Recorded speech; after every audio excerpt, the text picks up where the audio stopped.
Morning people. Today's video is just to make a very simple point, and if you're honest with yourself, you're going to agree with me because I'm just going to ask a few questions and you can decide for yourself. But here it is. If the news channel that you're watching isn't talking about the need for politicians to effectively undo Brexit on a regular basis, you shouldn't trust them. Okay, here are the questions. 1.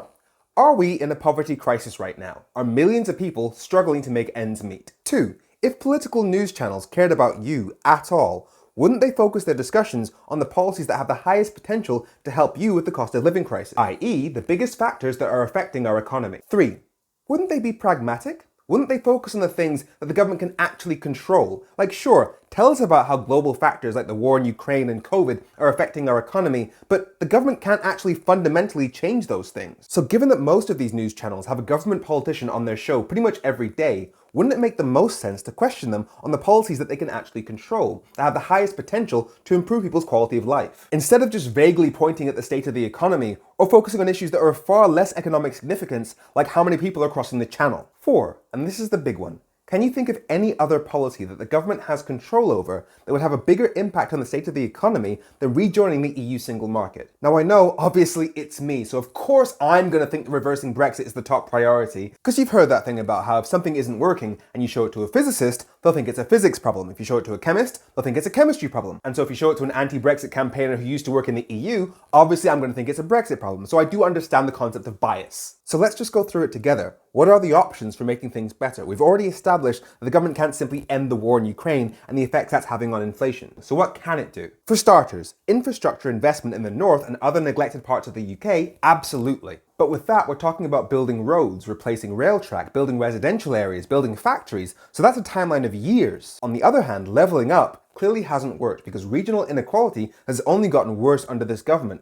So why aren't politicians regularly asked about that? But since the Brexit vote, most politicians at least say that fixing regional inequality is a top priority. So there's not really any argument to be had there in terms of the direction of travel. So what else is there? There's the obvious one, taxing the rich to help the poor. The UK has horrendous wealth and income inequality. The IMF says that corporate profits are what's driving inflation, not wage rises, and 63% of the public think we should tax the rich more. So boosting the pay packets of people who are struggling and taxing the rich to pay for it seems like a pretty obvious solution. So again, why don't our journalists use the massive wealth inequality in the UK as an argument to the Tories for more taxation of the rich? Because I may be arguing that Brexit deserves the top spot, but there's a lot of room on that podium. That said, the argument of taxing the rich versus trickle-down economics is as old as time. So you're always going to get a Tory saying, oh, we can't tax the rich, we'll scare them off. And so they're always going to be able to say that they at least believe that they're doing what's best for the economy. But reversing Brexit, on the other hand, is literally free money. Economically, it's all upside. The government and Nigel Farage, for some reason, have literally admitted that Brexit isn't doing anything good for the economy.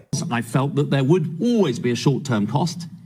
And if you do it, you have to deliver a medium and long-term gain. And I think we're now in that very difficult bit where the costs are obvious. So you agree with Chris that it is costing? I think it's that we are paying the cost of Brexit in our food bills. I think it has had some cost. But what I do think is we haven't actually benefited from Brexit economically. Brexit has failed. But they have admitted multiple times that Brexit is damaging the economy. So why have we got the significant reduction in trade intensity that stayed low, whereas others have come back? Yeah, as I said, without a doubt, we're changing our trading relationship with the EU, and that means a different set of controls and things that people will have to do, and that will obviously have an impact, and that I'm sure is a big part of the reason why this is happening. And that reversing Brexit, at least in terms of the single market, would be good for the economy. And would membership of the single market be something that would boost growth and change our current economic outlook? I think having unfettered trade with our neighbours and countries all over the world is very beneficial to growth. The Bank of England is saying that Brexit is making things more expensive and damaging our wages. That contributed to increasing prices, reduced wages. We think that number is about 2.6% below the trend that real wages would have been on. Because I look at a lot of firm level data, and the small firms are the ones that are most damaged because the cost of the paperwork and so forth is a barrier. It's not just small firms in the UK who want to export, but it is also small firms in Europe who were suppliers and provided competition in the UK market. So there is an inflationary effect coming through the competition channel. The government's official experts are saying that Brexit is doing more long-term damage to our economy than COVID. It's the referendum, we've assumed in our forecast that leaving the European Union is going to reduce our long-run potential output by about 4%. And in our most recent forecast, as I mentioned, we think that the effect of the pandemic is going to reduce that potential output by a further 2%. And so far, the data that we've seen of the impact of Brexit, especially taking into account the fact that the new trading arrangements came in January, is broadly consistent with that assumption that we had, which is that it would reduce our long-run GDP by around 4%.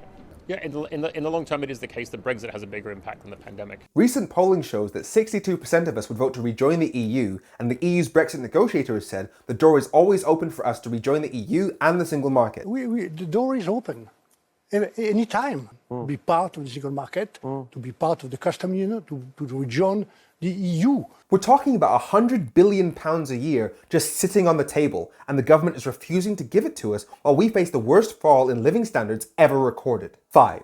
So if the journalists that you watch cared about you at all, if their agenda was focused on the welfare of their audience and not the profits that they can make by focusing on scandals and entertaining debates, then given that they have a government politician sat in front of them every day of the week, wouldn't we see this play out every day of the week? Start the timer. Good morning, Minister. The Bank of England says that Brexit is taking £1,000 from every household in the country during a cost of living crisis.